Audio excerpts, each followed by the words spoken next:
We need to limit how long politicians serve. Nathan, what truly seems broken beyond repair is common sense within our American society. We want no deficit spending, but how dare the government cut Social Security or Medicare? We want no new taxes, but we complain when cops are laid off. We say kick out all the incumbents, but then routinely give our local congressman high marks. In other words, we each think that we're okay, but our neighbors are sucking the country dry. What appears to be fundamentally broken is our collective logic. But is big government necessarily bad government? My next guest says it is, and I'm inclined to agree with him. Representative Ron Paul won the presidential straw poll at last week's Conservative Political Action Conference, CPAC, much to the dismay of Mitt Romney and Sarah Palin and Tim Pawlenty and a bunch of other mainstream Republican hopefuls. Ron Paul is a congressman from the 14th District in Texas. He's a former presidential candidate, and he's been warning all of us about a lot of these issues for a long time. We're delighted to welcome you to our program. Thank you for coming. Thank you, Jack. Good to be with you. Let me bounce two numbers off you. Recent CNN polls, 86% of Americans think our government is broken. 75% of Americans think government officials are dishonest. When you look to the future of this country, what do you see? It's because we're broke, and the people now feel like they've been lied to. They call them dishonest, and there's a lot to that. Politicians tend to say things and they don't follow through, whether it's in the category of lying or not, but it certainly is a lot of untruths that are passed around out there. But I don't see any easy way out, because when a country or an individual is broke, they're supposed to quit spending money, and they're supposed to pay off their bills. But the only thing that we've done here in Washington, the admission that there's a crisis going on, is we've accelerated everything. We've expanded government, expanded spending, expanded borrowing, and of course expanded the function of the Federal Reserve, that is to create more money and credit to try to bail out the problems they created. So yes, we're in for a lot of trouble yet to come.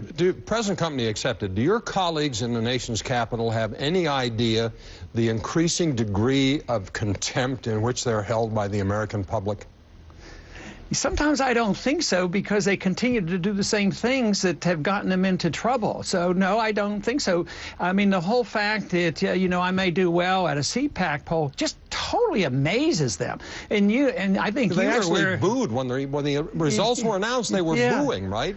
Yeah, and I think you're aware of the fact that a lot of young people, matter of fact, the people that came to CPAC were young people, a lot of college people, and you would think that the leadership would say, well, what is it that attracts the young people to what you're saying? But, you know, I've never had anybody in the Republican Party ask me anything like that. Why? They don't seem to be interested. They want me to just disappear, and yet I think I've tapped into something, and at least there's a lot of people responding. But I have no political clout here in Washington. I don't have any power. So I don't understand that either. I can remember during the primaries. I mean, I used to get email from your supporters by the bushel basketful almost every day. It was astonishing to me, the organization and the depth of the support you had. Why doesn't your message resonate with the establishment in Washington?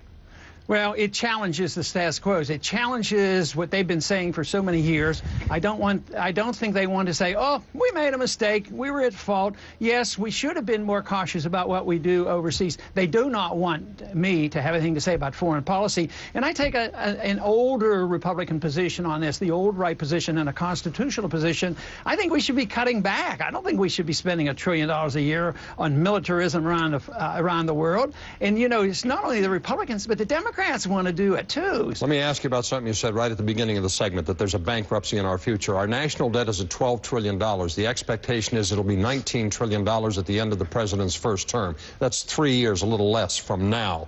We have probably $35 to $50 trillion in unfunded liabilities for Medicare and Social Security. No clue where that money's going to come from.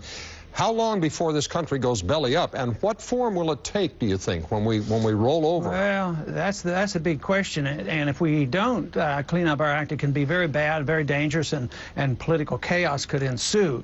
But the fact that they don't do anything is the annoying part.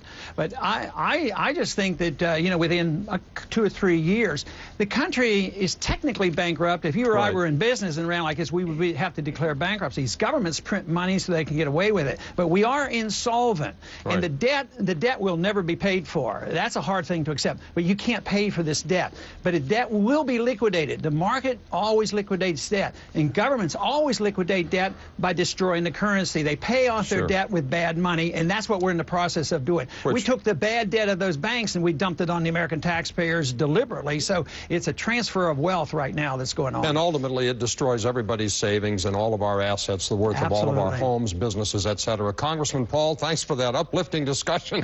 It's great to have you on the program. I wish you'd run again, and I wish the American public would start listening to you, but I guess, you know, wishes are wishes. But anyway, thanks for sharing your thoughts with us today. In spite of it, I'm still an optimist because the young people are listening. All right, Thank partner. you. Thanks very much. Congressman Ron Paul from Texas.